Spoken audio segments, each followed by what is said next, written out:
On that dark and rainy night in Ravenwood, I, Lucas, found myself on my final food delivery. With the bike ready, I headed towards the house at the end of the street where a package awaited. Upon reaching the house, shrouded in dense shadows, a sense of discomfort enveloped me as I knocked on the door. A shiver ran down my spine as I waited, and the tension in the air was palpable. The door creaked slowly, revealing an elderly woman with empty eyes and a disturbing smile. "You took your time, young man," her voice echoed through the hallway. I tried to smile, but my nervousness was evident. While handing over the bag, I noticed something strange. The house was silent, except for a subtle sound coming from an undefined location. "What is that sound?"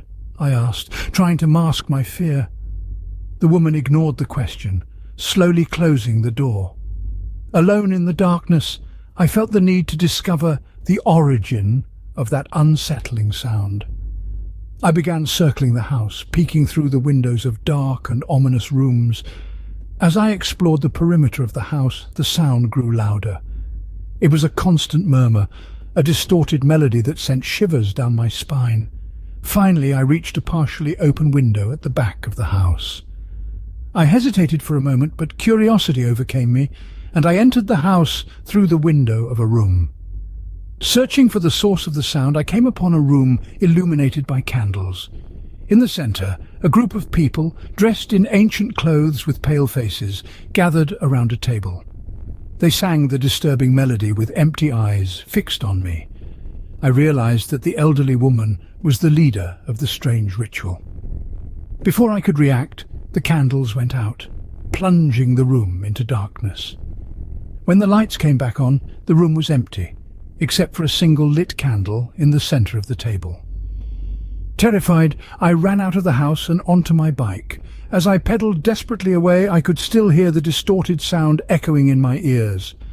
Since that night, I have never made deliveries in that part of town again. I carry with me the shiver of that experience, haunted by the unsettling murmur whenever I pass through the dark street of Ravenwood.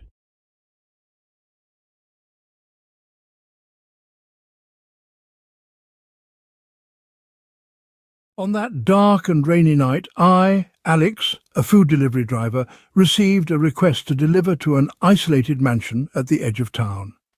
Intrigued by the promise of a generous tip, I followed the muddy path.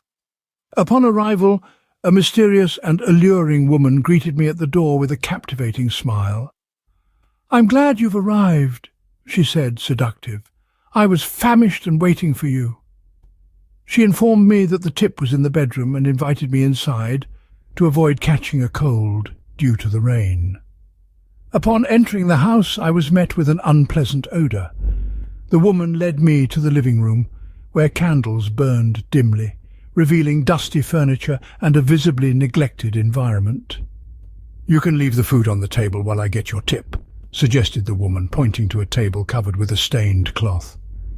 While waiting, my gaze caught dark and viscous stains in specific places on the floor and walls.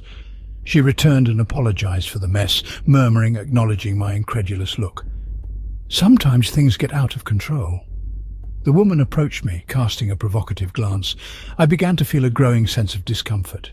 It was then, as I glanced at the door of a partially open room, that I stumbled upon a macabre scene, illuminated by candles, where strange blood marks were drawn on the floor. The woman's demeanour changed abruptly, revealing a sadistic smile. "You shouldn't have come in here." With a racing heart, I recoiled in horror. The woman began speaking disjointedly, with a chilling look.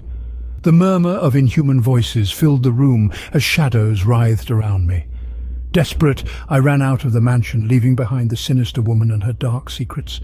I confess to having nightmares about the disturbing smile I witnessed, carrying the weight of the terror I experienced on that rainy night, haunted by the bloodstains and the unsettling vision of the seductive woman who hid her true nature in the shadows of that eerie mansion.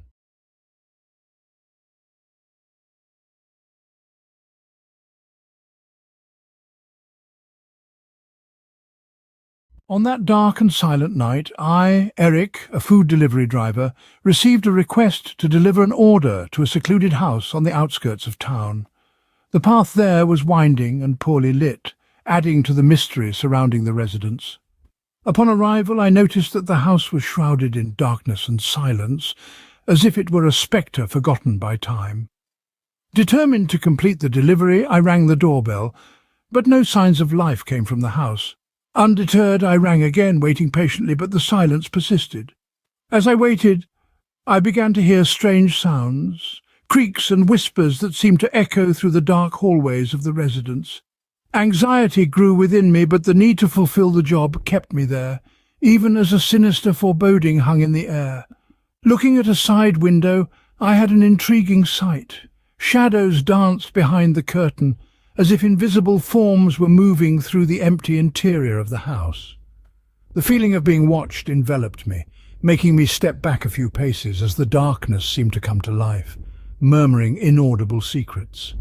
Determined to conclude the delivery quickly, I knocked on the door more firmly, calling out to the customer. No response. The strange sounds in the house intensified, becoming more disturbing. The inside of the house was immersed in a dense darkness, with only a faint light in the hallway, creating shadows that twisted almost supernaturally. It was then that, finally, the door creaked open slowly. A shiver ran down my spine as I entered the house in the shadows. The interior was steeped in deep shadow, and the atmosphere was charged with a strange and unsettling energy. I headed towards the kitchen, where the whispers were most intense, as if the house itself were trying to convey some dark message. Upon reaching it, I encountered a perplexing scene.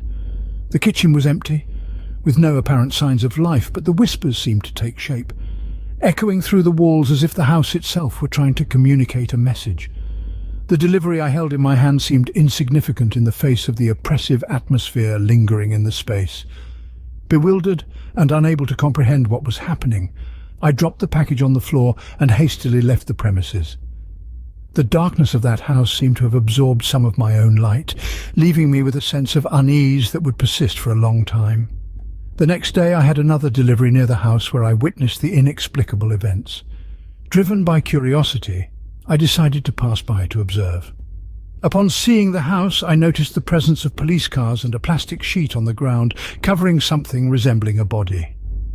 Frightened and perplexed, I ran from the scene, afraid of being recognized by the neighborhood and becoming a suspect in the crime. Moreover, I wouldn't be able to explain what I witnessed on that dark and disturbing night.